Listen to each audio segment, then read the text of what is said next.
Magandang hapon po mga kapatid. Ako po si Pastor BJ Sebastian. Welcome po sa pananambahang Tagalog ng Green Hills Christian Fellowship. Mga kapatid, samahan niyo po ako sa pagbasa ng salita ng Diyos. Sa hapong ito, ang ating pong teksto ay matatagpuan natin sa Hebrews chapter 7. Ang babasahin ko po ay verses 25 to 28. Ngunit mamaya po ay aaralin po natin yung buong kabanata. So Hebrews chapter 7 verses 25 to 28. Dahil dito, siya ay may kakayahang iligtas ng lubos ang mga lumalapit sa Diyos sa pamamagitan niya. Yamang lagi siyang nabubuhay upang mamagitan para sa kanila. Sapagkat nararapat na tayo'y magkaroon ng gayong pinakapunong pari, banal, walang sala, walang dungis, hiwalay sa mga makasalanan, at ginawang lalong mataas kaysa mga langit. Hindi gaya ng ibang mga pinakapunong pari, hindi niya kailangang maghandog ng alay araw-araw. Una para sa kanyang sariling mga kasalanan at saka para sa mga kasalanan ng bayan. Ito'y ginawa niyang minsan magpakailanman nang kanyang ihandog ang kanyang sarili. Sapagkat hinihirang ng kautusan bilang mga pinakapunong pari ang mga taong may kahinaan. Ngunit ang salita ng panunumpa na dumating na kasunod ng kautusan ay humirang sa anak na ginawang sakdal magpakailanman. Purihin nawa ang Panginoon sa kanyang salita. At pagpalain nawa ang kanyang salita sa ating mga puso't isipan ngayong hapong ito. Mga kapatid, pag-aaralan natin muli ang salita ng Diyos katulad ng nasabi po kanina.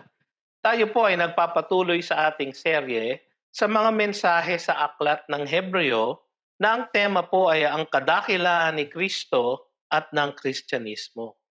Ang pamagat po ng ating mensahe ngayong hapong ito ay ang ating dakilang pinakapunong pare, ang ating dakilang pinakapunong pare. At katulad ng sinabi ko po kanina, aralin po natin yung buong kabanata ng Hebrew 7. Pero mabilis lang po. Baka po kayo kabahan dahil 28 verses. Kilala po ako na mahaba mag-sermon. Hindi po natin huhahabaan. Gagawin lamang po natin na parang isang summary para makita lamang po natin yung mga importanteng katotohanan na napapaloob sa napakadakilang kabanata ng Biblia na ito.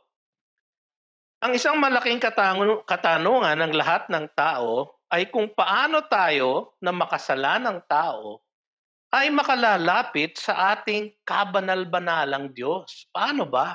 Tayo makasalanan, siya ay banal. Ang tanong ng marami, ang tanong ng lahat ng sanlibutan ay paano ba makakalapit sa ating Diyos? Yun po yung tanong na paano ba maligtas? Paano ba makarating sa langit? Kung hindi tayo makalalapit sa Kanya, hindi tayo makakatakas sa matinding puot at paghuhukom niya sa mga makasalanan. Ang ating pong Panginoon ay mapagmahal at kaibig-ibig. Ngunit siya din po ay banal at siya ay makatarungan. Hindi po niya palalampasin ang ating mga kasalanan kung ang lunas dito ay hindi nating tanggapin. Ang katanungan na ito ay sinasagot ng pagkapari ni Kristo Jesus na siyang tanging maaaring magdala sa atin sa Diyos Ama na makapangyarihan sa lahat. Ang dakilang pagkapari ni Jesus ay isa sa mga mahalagang katotohanan na sinasaad sa aklat ng Hebreo. At ang chapter 7 po ay maraming nagsasabi ang pinakatema ng aklat ng Hebreo. Ang layunin ng may akda ng Hebreo ay ipakita sa mga sinusulatan niyang mga Hudyo na mas nakahihigit ang pananampalataya kay Jesus kaysa sa Judaismo na kanilang pinanggalingan at ang kahigitan ng pagkapari ni Jesus sa pagkapari ni Aaron ay isang mahalagang argumento. Ito ang tema ng Hebrew 7. Yung pong mas dakilang pagkapari ni Jesus kisa sa pagkapari ng mga Levita o ni Aaron. Kaya niya po sinasaad yun dahil po ang kanyang mga sinusulatan ay mga Hudyo. Yung iba po ay tunay na ligtas na. Yung iba po ay medyo parang namamangka pa sa dalawang ilog, hindi nila malaman kung sila ay itatalaga na ang kanilang buhay sa kay Kristo o kung sila ay manunumbalik pa sa Judaismo. So kailangan nilang marinig na mas dakila si Jesus kisa sa kahit na anong pagkapari ng kanilang pinanggalingang relihiyon. Ibinalik uli ng may akda ng Hebreo ang paksa ng pagiging punong pari ni Kristo Jesus ayon sa pagkapari ni Melchizedek na higit kaysa pagkapari ni Aaron. Naalala nyo sa Hebrews chapter 5 po, inumpisahan niya pong pag-usapan ito. Sabi nga niya sa Hebrews 5:6, gaya rin naman ang sinasabi niya sa ibang dako, ikaw ay pari magpakailanman ayon sa pagkapari ni Melchizedek. So kino-quote po niya ang Psalm 110 verse 4. Tapos sinabi niya sa chapter 6 ng Hebrews. So inumpisa na po niya paliwanag kung bakit importante po yung pagiging punong pari ni Jesus at kung anong ginagawa nito sa ating kaligtasan. Pagdating niya po sa Hebrews chapter 6 verse 20, sabi niya na dooy naunang pumasok para sa atin si Jesus na maging pinakapunong pari magpakailanman ayon sa pagkapari ni Melchizedek.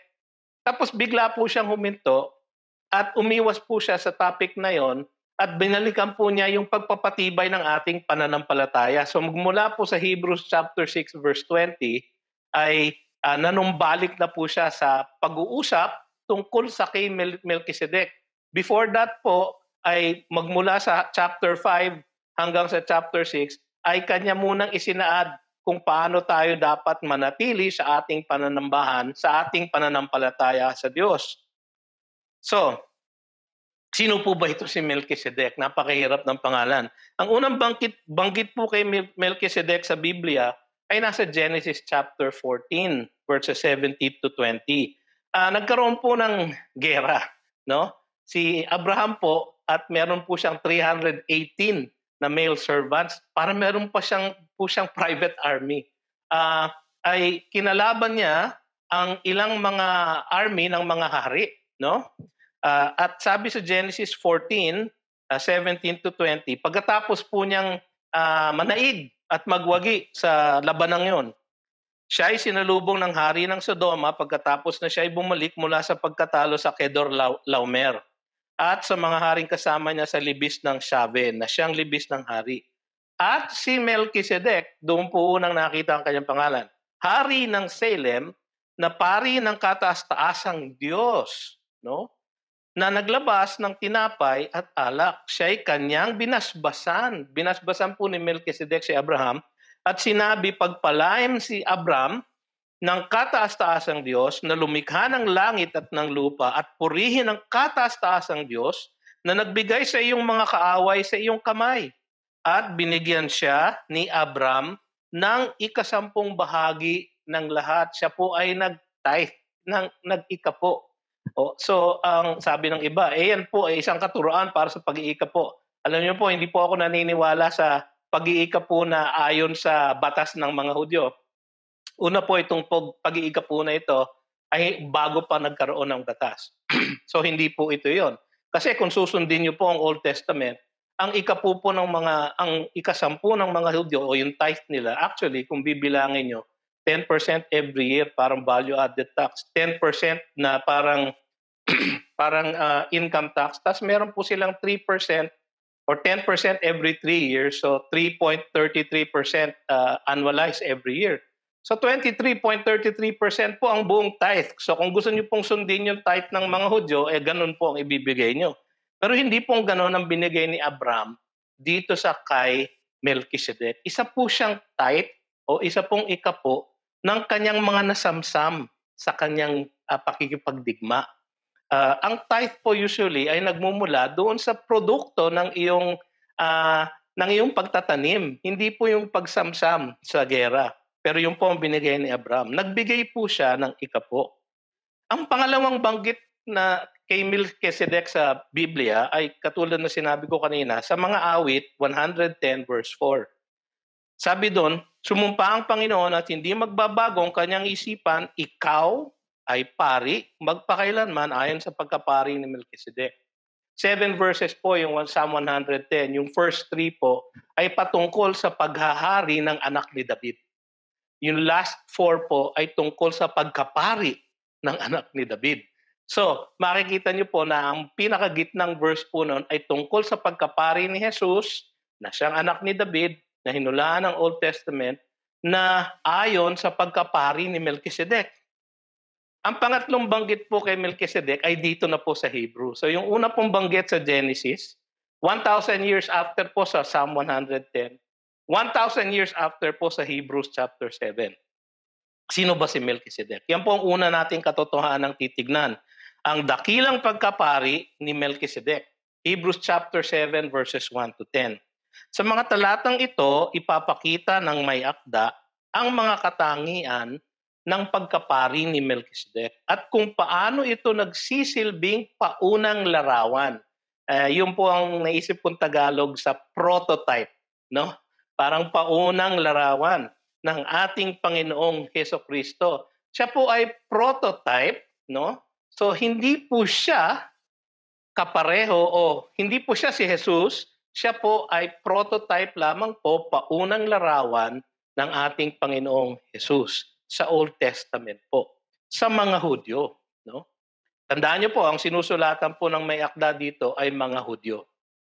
Una sinasabi siya ay hari ng Salem at hari ng kataas-taasang Diyos sa verse 1. Itong si Melchizedek, hari ng Salem, pati pari ng kataas-taasang Diyos, ang siyang sumalubong kay Abraham sa pagbabalik niya galing sa paglipol sa mga hari. Yun po yung binasa natin kanina sa Genesis chapter 14 verses 17 to 20. Siya din po, so hari siya ng Salem at pari. Hari na pari pa, no?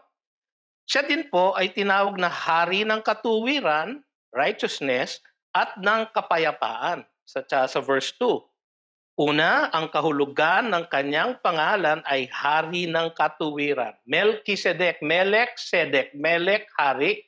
Sedek, katuwiran, righteousness. No? Yung po ang ibig sabihin ng kanyang pangalan. Hari ng katuwiran. Ikalawa, siya rin ay hari ng Salem. Yung Salem po ay yung last phrase ng Jerusalem. So marami pong nagsasabing komentarista, yung pong kanyang pinaghahariang lugar ay ang unang site ng Jerusalem. No? At na ang kahulugan ay hari ng kapayapaan. Kasi yung po ang ibig sabihin ng Salem, kantunog po niya yung salitang Hudyo na shalom. No? So hari siya ng katuwiran, righteousness, at hari siya ng kapayapaan, peace. No? Mga kapatid, hindi tayo maaaring magkaroon ng peace with God kung wala po tayong righteousness of God. So napaka-instructive po nung kanyang pangalan sapagkat ipinapakita dito ang unang larawan ng ating tagapagligtas na si Panginoon Jesus. Pangatlo, siya ay pari na magpakailanman. Larawan siya ng ating Panginoong Hesukristo. Sabi dito, walang ama, walang ina, walang talaan ng angkan, ni walang pasimula ng mga araw o katapusan ng buhay, subalit ginawang katulad ng anak ng Diyos, siya ay nananatiling pari magpakailanman. Marami pong nalito dito sa talatang ito, sinasabi nila, baka po si Melchizedek ay si Jesus na pre-New Testament na incarnation o nagpakita siya bilang si Melchizedek bago ng New Testament. In fact, ito po ang oras na ito, ang panahon na ito ay panahon ni Abraham. So sa umpisa pa lang ng Old Testament. Meron pong sasabi na siya ay hindi totoong tao. Na anghel daw po siya. Hindi po. Walang ama, walang ina. Ang ibig sabihin lamang po noon ay wala po sa genealogical record ng Genesis ang kanyang ama, ang kanyang ina, o ang kanyang sariling pangalan. Wala po siyang genealogy kasi wala po siya dun sa genealogy ng Genesis. Yun lang po ang ibig sabihin noon. Walang katapusan ng buhay sapagkat hindi din po nakarecord ang kanyang pagkamatay. Hindi katulad ng ibang patriarko na ang kanilang ama ay nakarecord, tapos sila, tapos yung susunod sa kanila, yung kanilang anak. Kung minsan nakarecord kung ilang taon sila nabuhay at kung kailan sila namatay. Ang sinasabi lamang po ng verse 3 ay si Melchizedek wala pong ganong record. Kaya lang po, ang importante po dito makita yung larawan na pinapaint po nung verse na yon, na Para po siyang eternal, di ba? Walang umpisa, walang katapusan, parang ating Panginoon. At sabi nga dito, subalit ginawang katulad ng anak ng Diyos. Katulad po, hindi ng anak ng Diyos. Siya po ay katulad lang. Siya po ay parang si Jesus, pero hindi po siya si Jesus. So malinaw po yun. Isa po siyang tao, isa pong naging hari, isa pong naging pari ng kataas-taasang Diyos, na ang kanyang katangian ay paunang larawan ng mga katangian ng ating pinakapunong pari na si Jesus. Si Melchizedek po ay isang larawan ng ating Panginoong Jesus. Hari na at pari pa. Hari ng katuwiran at hari ng kapayapaan, paring magpakailanman. No? Tumanggap siya ng ikapo mula kay Abraham. Sabi sa verse 2 tsaka verses 4 to 6. Sabi dito, at sa kanya ay binahagi ni Abraham ang ikasampung bahagi ng lahat. Talagang napakadakila ang taong ito, sabi sa verse 4. Maging si Abraham na patriarka ay nagbigay sa kanya ng ikasampung bahagi ng mga samsam. At ang mga anak ni Levi ay tumanggap ng katungkulang pari ay mayroong utos ayon sa kautusan na maglikom ng ikasampung bahagi.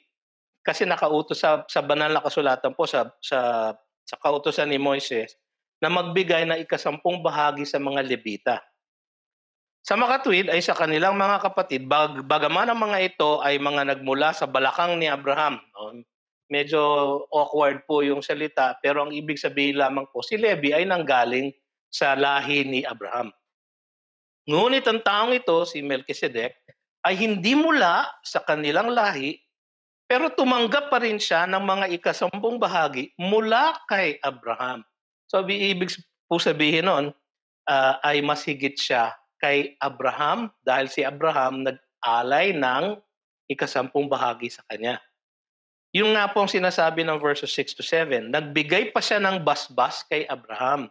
Sabi sa verse 6, at siya'y kanyang binasbasan. Si Abraham po ay binasbasan ni Melchizedek. At sabi pa, at binasbasan ang tumanggap ng mga pangako. Hindi mapapabulaanan, sabi sa verse 7, na ang nakabababa ay binabasbasan ng nakatataas. So ang ibig sabihin lamang po ng talatang yon, si Melchizedek po ay nakahihigit kaysa kay Abraham. Na dahil nanggaling sa kanya ang mga Levita, nakahihigit din po si Melchizedek sa mga Levita.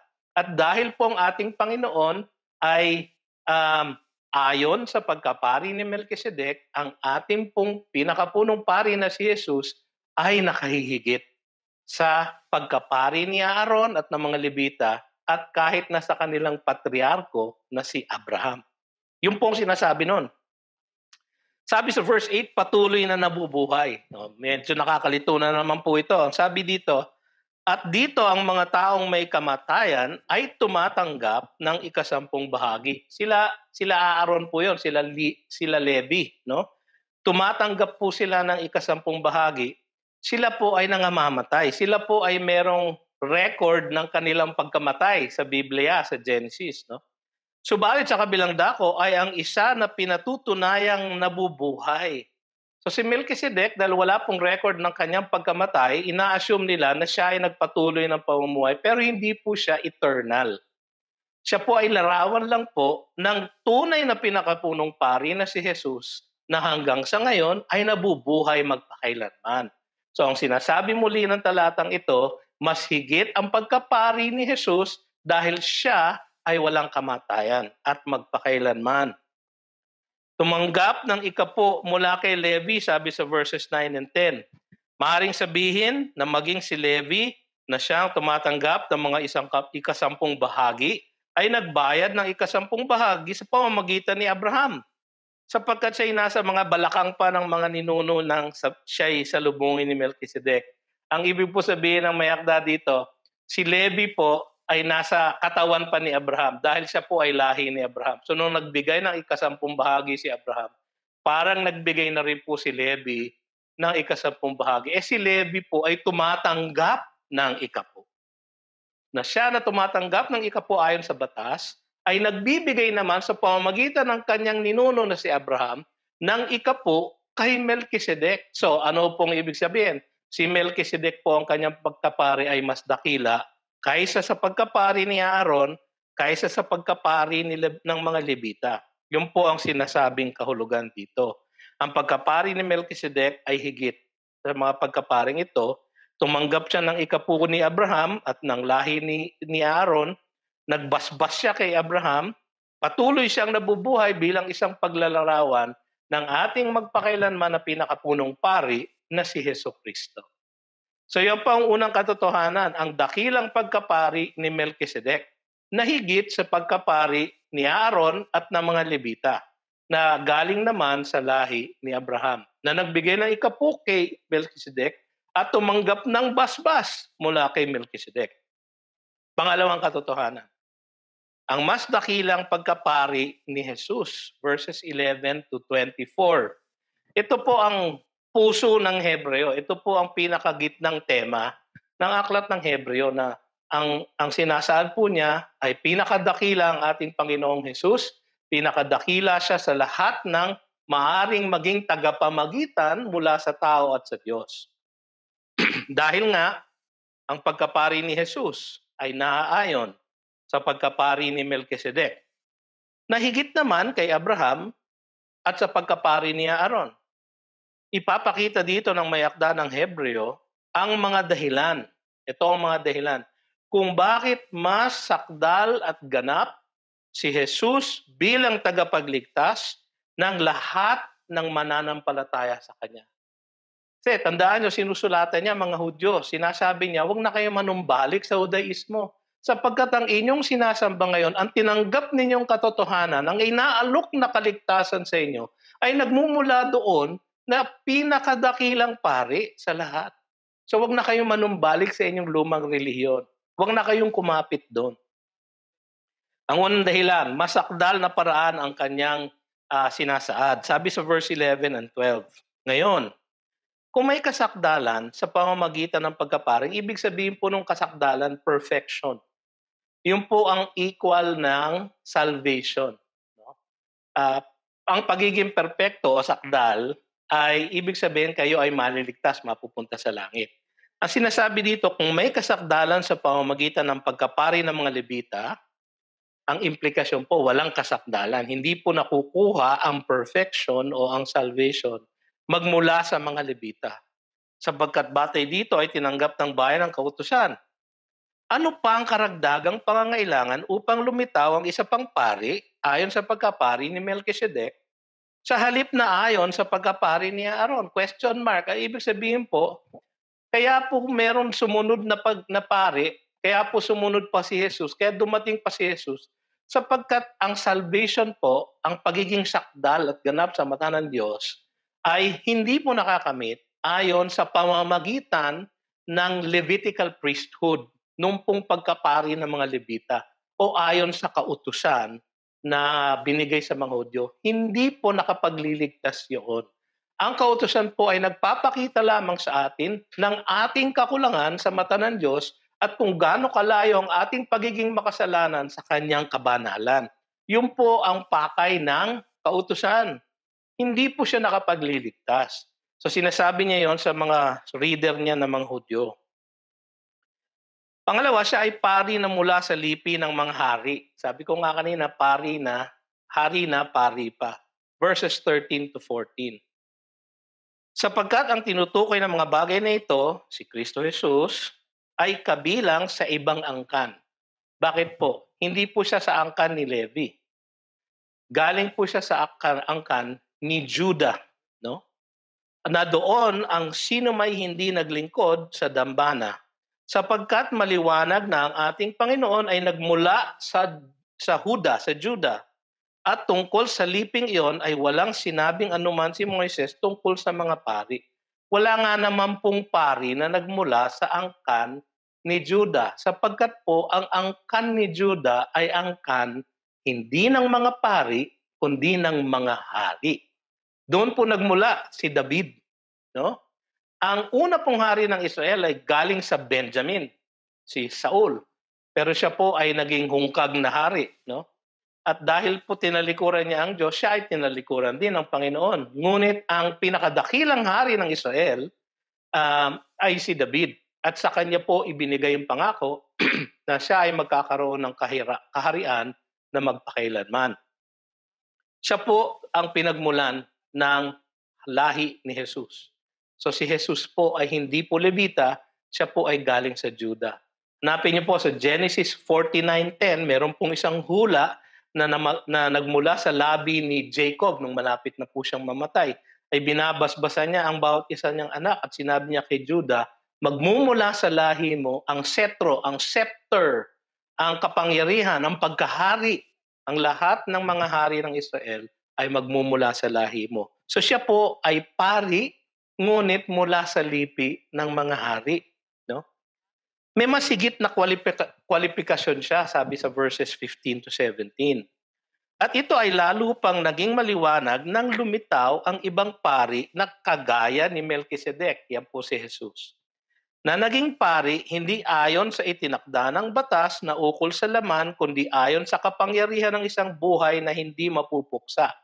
Ang lahat po ng mga Levitical priest, lahat po ng kalahi ni Aaron, no, ay naging pari, sabi nga daw po nila, magmula po sa umpisa ng tradisyon na yon hanggang sa masira ang templo sa Jerusalem noong AD 70, may mga 84 na high priest ang nanggaling sa lahi ni Aaron at ni Levi.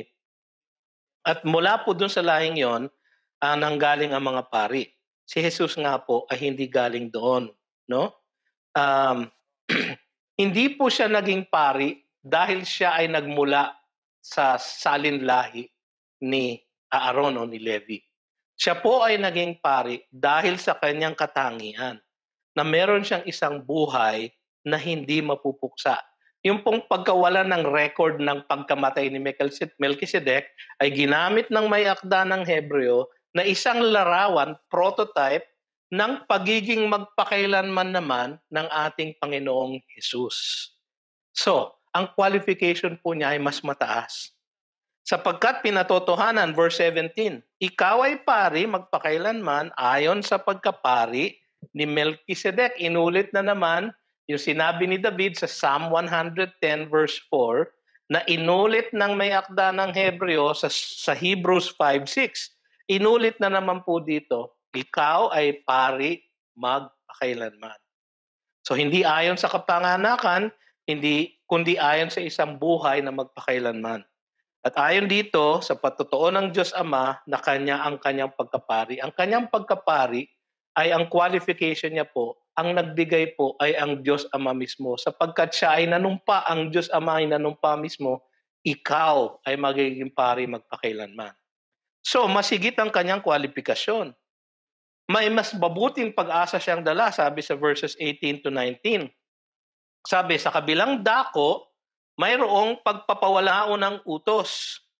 Sapagkat ito ay mahina at walang pakinabang, sapagkat ang kautusan ay walang pinasasakdal. Wala daw pong nililigtas. Wala daw pong dinadala sa perfection ang kautusan, sapagkat ipinapakita lamang nito ang ating kakulangan. Sa gayon, sabi ng verse 19, ay ipinapakilala ang isang higit na mabuting pag-asa. Nasa pamamagitan nito ay lumalapit tayo sa Diyos. So sa kautusan, hindi tayo makalapit sa Diyos, hindi tayo nagiging sakdal, ngunit sa pamamagitan ni Kristo na mas dakilang pari, tayo ay maaaring lumapit sa Diyos sapagkat siya po ang naglalapit sa atin sa Diyos. Mga kapatid, yan po ang definisyon ng isang pari. Ang isang pari po ay namamagitan sa tao at sa Diyos. Ang mga pari po noon, namamagitan po sila, kaya sila po ay nag-aalay ng mga offering. Una, para sa sarili lang kasalanan, sapagkat sila ay makasalanan din. Pangalawa, para sa kasalanan ng buong bayan. Ngunit ang ating Panginoon, ang inihain niya po ay ang kanyang sarili. Sapagkat ang buhay niya ay magpakailanman. Pinuhay siya na maguli ng ating Ama. At dahil dito, mas mabuting pag-asa ang dala niya sa lahat ng mananampalataya sa Kanya. Ang sabi sa Romans 3:20, ang kautusan ay hindi nagbibigay ng kaligtasan, Sabi ni Pablo, sapagkat sa pamamagitan ng mga gawa ng kautusan ay walang tao na ituturing na ganap sa paningin niya. Sapagkat sa pamamagitan ng kautusan ay ang pagkakilala ng kasalanan. Yung pong pakay ng kautusan. Ang kaligtasan ay sa pananampalataya lamang kay Hesukristo. Basahin po niyo yung susunod na talata sa Romans 3:20. Romans 3:21-22. Subalit ngayon ay ipinahayag ang pagiging matuwid ng Diyos na hiwalay sa kautusan, labas na po sa kautusan, na at pinatotohanan ang ng kautusan at ng mga propeta. Ang pagiging matuwid ng Diyos sa pamamagitan ng pananampalataya kay Hesukristo sa lahat ng mga sumasampalataya. Tayo ay maaaring maging sakdal, tayo ay maaaring maging perfect, tayo ay makalalapit sa ating Diyos sapagkat ang katuwiran mismo ni Jesus ang ipinapataw sa atin upang tayo ay maligtas. Ganun lamang po pwedeng maligtas ang tao. Kaya po mas dakila ang kanyang pagiging pari, pagiging tagapamagitan mula sa tao at sa Diyos.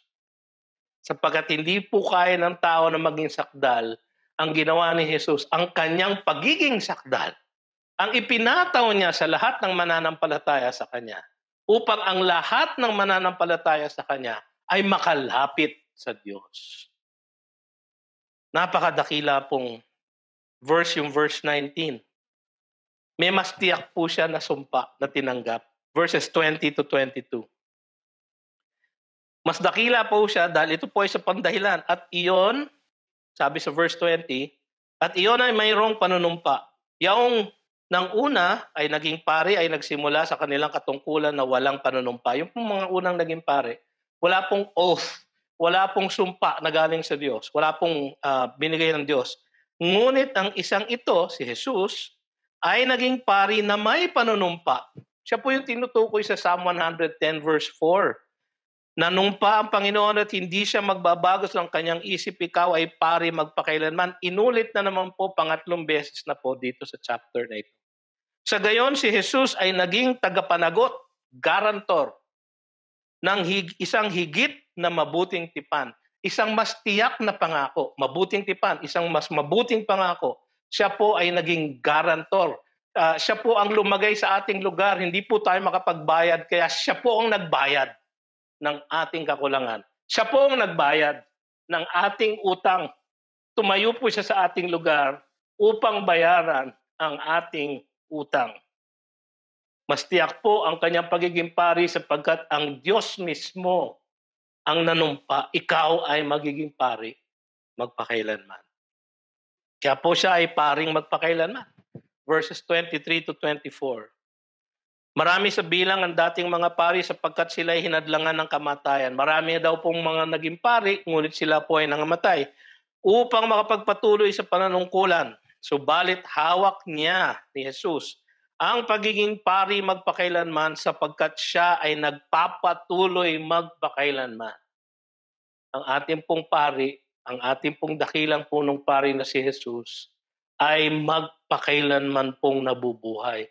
Ang lahat po ng ibang mga pari sa Judaismo o sa kahit na ano pang relihiyon, lahat po sila ay nangamamatay. Ngunit ang ating pinakapunong pari na si Jesus ay magpakailanman.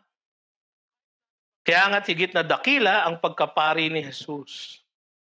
Higit na makapangyarihan at mabisa ang kanyang pamamagitan sa makasalanang tao at sa banal na Diyos. May katiyakan ang kaligtasang dala niya sa lahat ng mananampalataya sa Kanya. Tiyak po ang kaligtasan na Kanyang inaalok sa bawat isa sa atin na mananampalataya sa Kanya. Ito ang katotohanang hatid ng dakilang pagkapari ni Melchizedek na paunang larawan lamang ng mas dakilang pagkapari ni Jesus. Isang tiyak na pag-asa. Isang ganap na kaligtasan.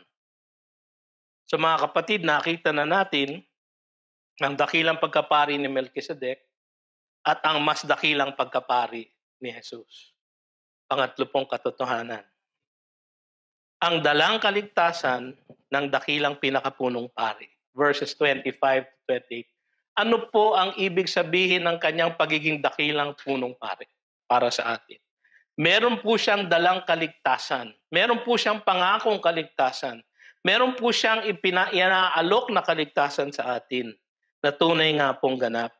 Sabi sa verse 25, dahil dito, ano po ang ibig sabihin dito? Dahil po dun sa lahat ng sinabi niya na si Jesus ay ayon sa pagkapari ni Melchizedek na mas higit kay Abraham, mas higit kay Aaron, mas higit sa mga Levita.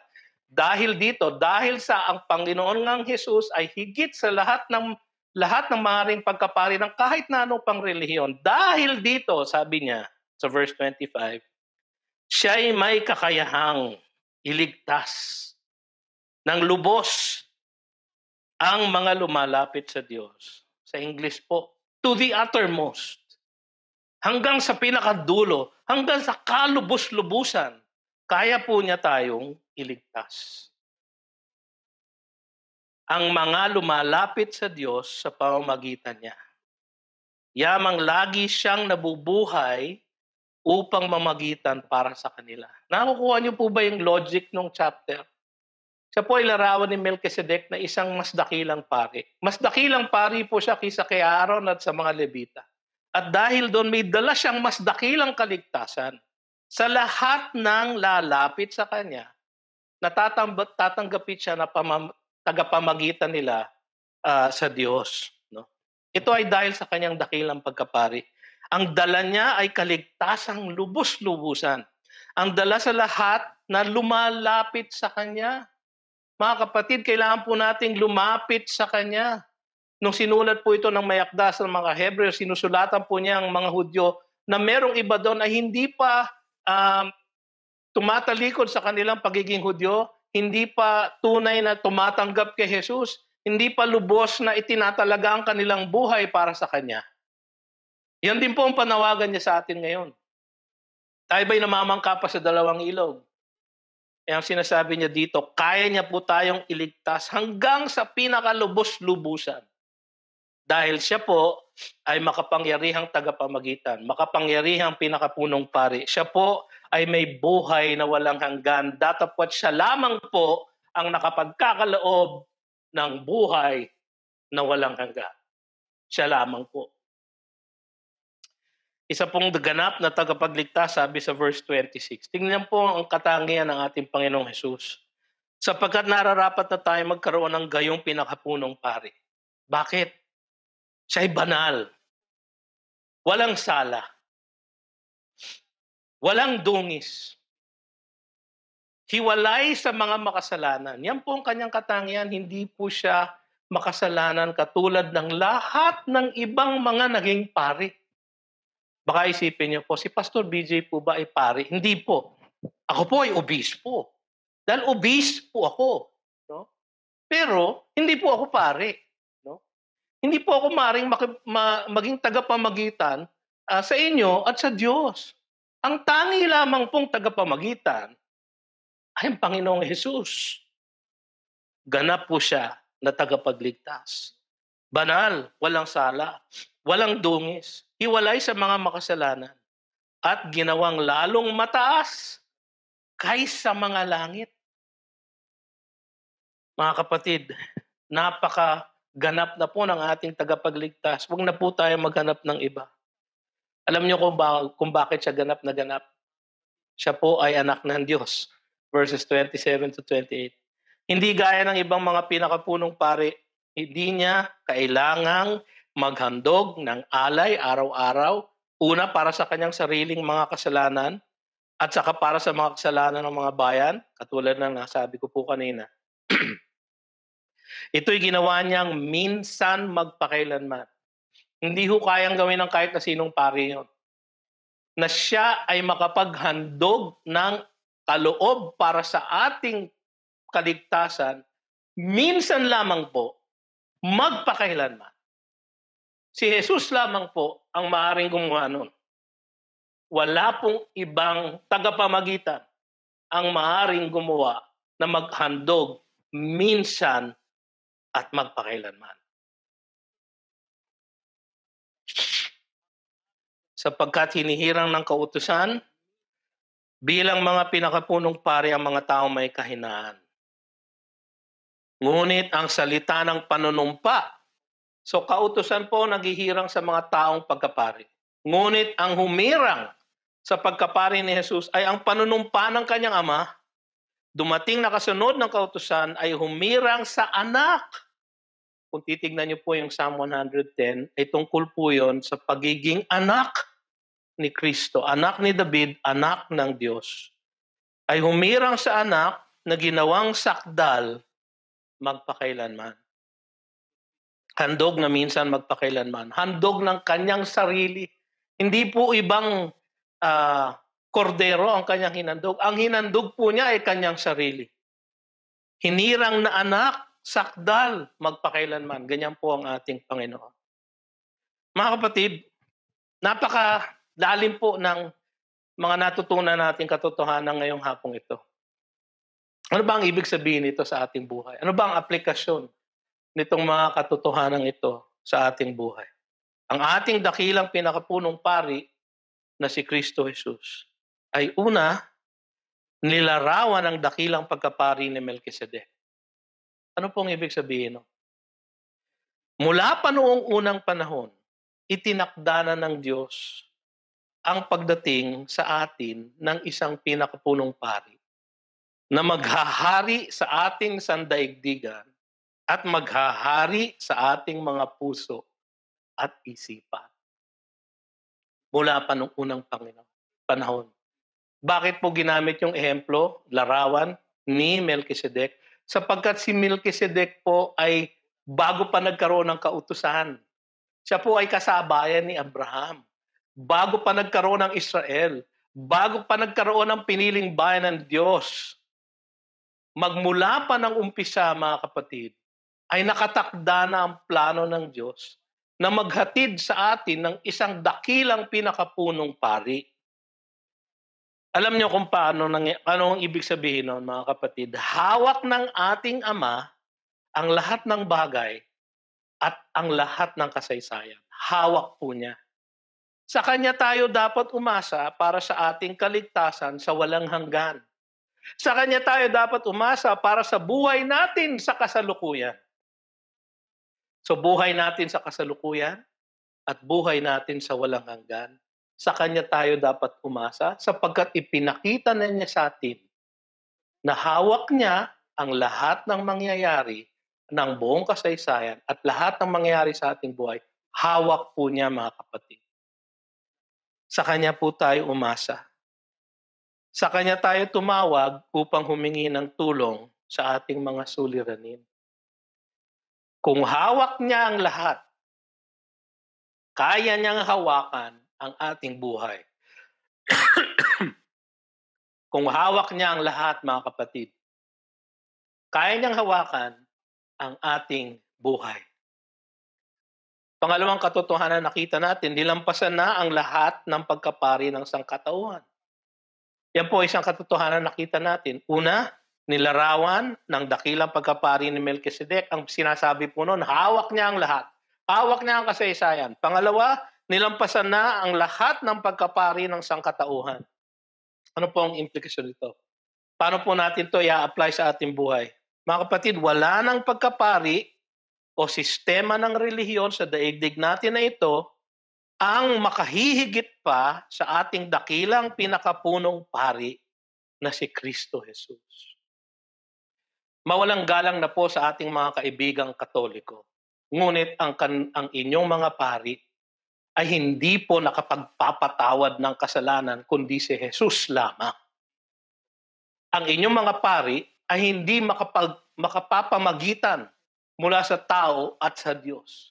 Ganon din po ang mga pari ng ibang relihiyon.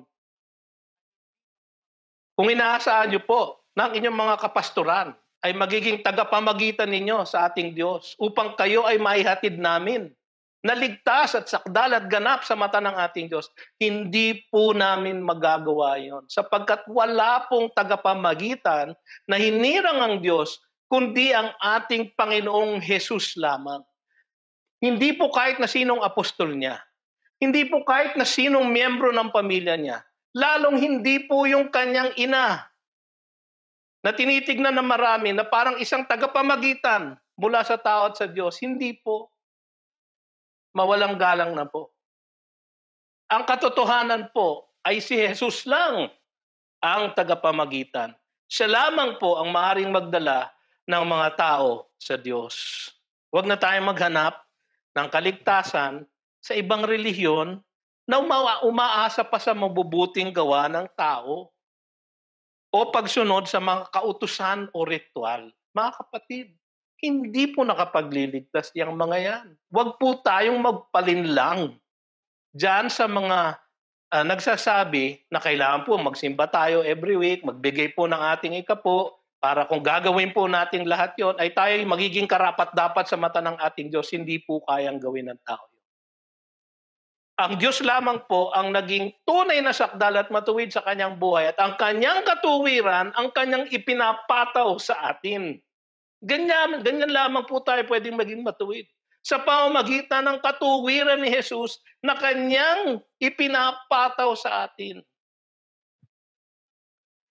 Huwag na kayo kumapit o bumalik pa sa pinanggalingan natin mga paniniwala na hungkag at walang tiyak na kaligtasan. Hinirang na ng Diyos ang kanyang anak na si Jesus upang maging tanging daan patungo sa kanya. Si Jesus lang ang tanging daan. Siya lang ang katotohanan at sa kanya lang ang buhay. Pangatlo, namagitan na siya para tayo ay makalapit sa Diyos at maligtas ng lubusan. Yan po ang ibig sabihin ng kanyang dakilang pagkapari. Yan po ang dala na kaligtasan ng ating Panginoon. Namagitan na po siya para tayo ay makalapit sa Diyos at maligtas ng lubusan. Talikuran na natin mga kapatid ang ating kasalanan nang hindi paniniwala sa Kanya at sa Kanyang tapos ng gawain sa krus para sa ating kapatawaran. Kasi kung minsan mga kapatid tayo umaasa pa sa sarili nating gawa, sarili nating kaputihan, sa ating pagsisimba, pagiging mabuting Kristiyano. Hindi po nakapagliligtas yon. Ang ating pong katuwiran ay ang katuwiran ni Jesus na Kanyang ipinataw sa atin. At yun po ay atin sa pamamagitan ng ating pananampalataya sa Kanya. Hindi po sa pamamagitan ng gawa. Ngunit kung tayo po ay tumanggap na sa Kanya at ating tinanggap na ang Kanyang katuwiran, ay ang Kanyang katuwiran ay lalabas po sa ating buhay at magiging mabubuting gawa. Ganyan po ang ating sistema. Talikuran na natin ang hindi paniniwala sa ebanghelyo na dala ng ating Panginoon. Talikuran na natin ang ating pagsamba sa mga Diyos-Diyosan ng salapi, kayamanan, ari-arihan, kabunduhan, kahalayan na matagal nang umaalipin sa atin. Talikuran na natin mga kapatid. Lumapit na tayo sa ating dakilang pinakapunong pari at manampalataya sa Kanya upang tayo tumanggap ng ganap na kaligtasan. Lumapit na po tayo mga kapatid. Ngayon na po, wag po natin ipagpaliban. Baka po siya'y dumating na, okay, kayo'y kunin na. Hindi po natin alam ang nasa kinabukasan. So ngayon pa lamang po, lumapit na po tayo sa ating dakilang pinakapunong pari. Italaga na natin ang ating mga buhay sa Kanya na nag-alay ng Kanyang buhay para naman sa atin. Mga kapatid, sa ilang sandali tayo po ay magdiriwang ng banal na hapunan. At sa banal na hapunan mga kapatid ay inaalala natin ang dakilang sakripisyo ni Jesus sa krus ng Kalbaryo. Bakit natin inaalala? Sapagkat yung dakilang sakripisyo yon ay ginawa niya minsan magpakailanman. At mayroong bisa na tayo ay iligtas. Hindi po kapareho ng kahit na ano pang pagkapari, ng kahit na ano pang relihiyon. Hindi po kapareho ng kahit na ano pang ritual, na kahit na sino pa ang gumagawang pari sa isang simbahan na nagbibigay ng isang ganap na kaligtasan.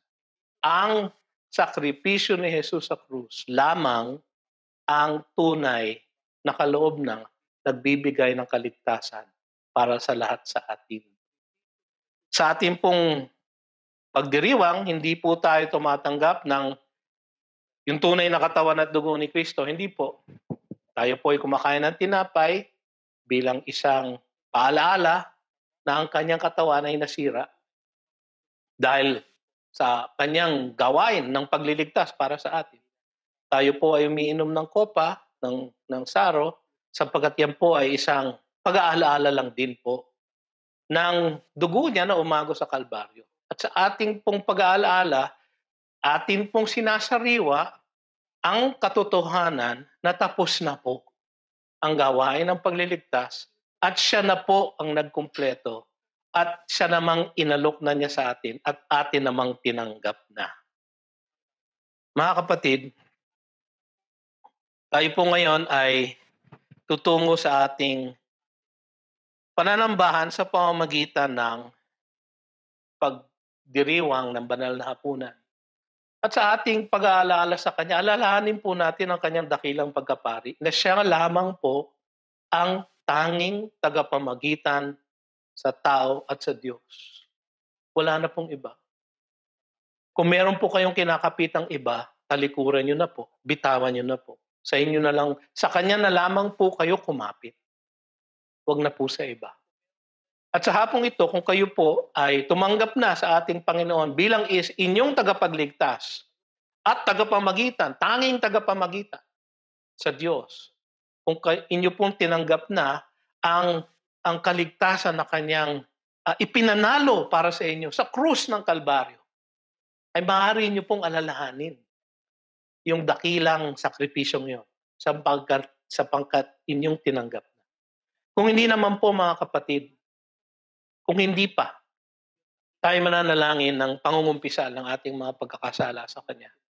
At sa ating pananalangin mga kapatid ay hinihimo ko po kayo na aminin nyo na ang inyong pagkakasala ng hindi paniniwala sa katotohanan yan. At tanggapin nyo na ang alok ng ating Panginoon na siya ang ating maging tagapagligtas, na siya ang ating maging tagapamagitan upang ating makamit ang katuwiran na Kanyang ipinataw na sa atin at ang kapatawaran sa kasalanan na Kanya namang ipinanalo na sa krus para sa atin. Yan po ang ating gawin. Ang sabi po sa 1 Corinthians 11 verses 27 to 28, kaya't ang sino mang kumain ng tinapay o uminom sa kopa ng Panginoon sa paraang hindi nararapat ay magkakasala sa katawan at dugo ng Panginoon. Siya sa atin ninyo ang inyong sarili at saka kumain ng tinapay at uminom sa kopa. Mga kapatid, sa oras na ito, tayo pong lahat ay sama-samang mananalangin. Mag-uumpisa po tayo ng isang panalangin individual at tahimik. At sa ating pananahimik po mga kapatid ay aminin po natin, ipangumpisal po natin sa Panginoong Diyos ang lahat ng ating pagkakasala sa Kanya. At ilatag po natin sa Kanyang paanan. At hayaan natin na ito ay matabunan, mahugasan ng dalisay na dugo ni Jesus upang tayo ay magkamit ng kapatawaran magmula sa ating pagkakasala. Tayo po ay Kanyang pinatawad na. Alalahanin po natin ang ating mga kasalanan yan sapagkat yan po ay binayaran na niya at pinatawad na sa atin. Ngunit sa oras na ito, sa ating paglapit, ay hinihiling ng Panginoon na maging tapat tayo, maging tapat at bukas ang ating mga puso sa Kanya at ating ilagak sa Kanyang paanan ang ating mga kakulangan sa Kanyang paningin. Tayo po ay tahimik na mangumpisal sa Kanya.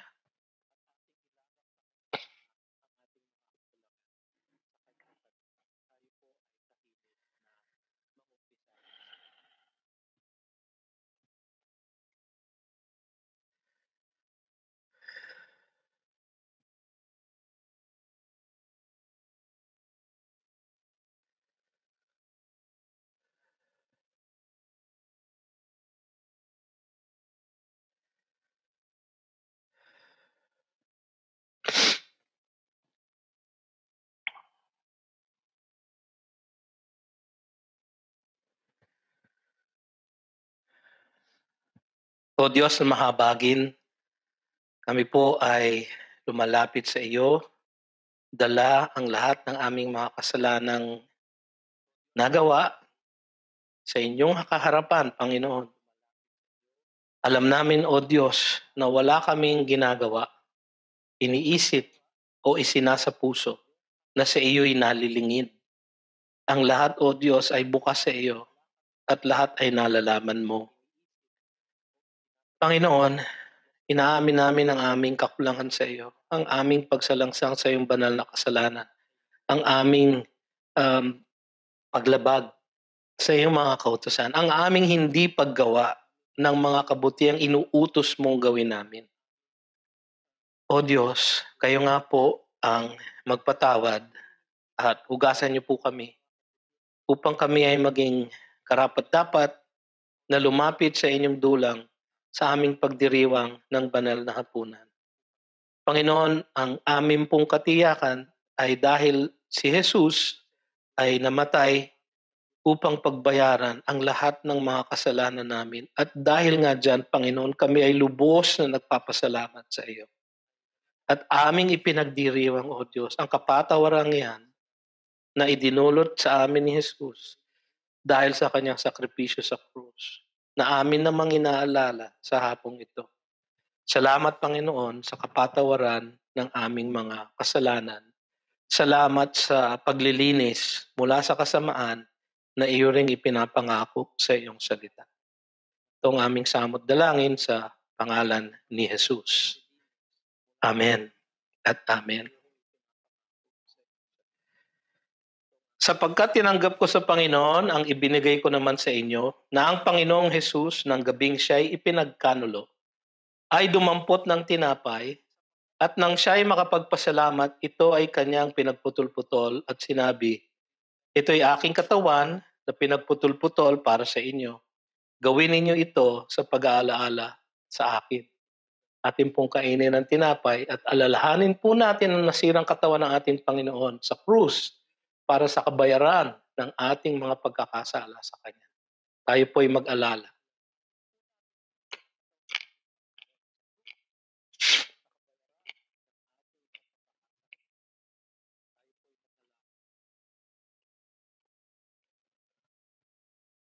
Sa gayon ding paraan ay kinuha niya ang kopa pagkatapos maghapunan na sinasabi, "Ang kopang ito'y siyang bagong tipan sa aking dugo. Gawin ninyo ito tuwing kayo'y iinom nito sa pag-aalaala sa akin."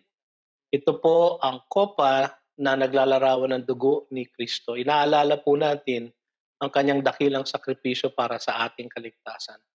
Tayo po yung minom at alalahanin po natin iyon sa kanyang kaluwalhatian.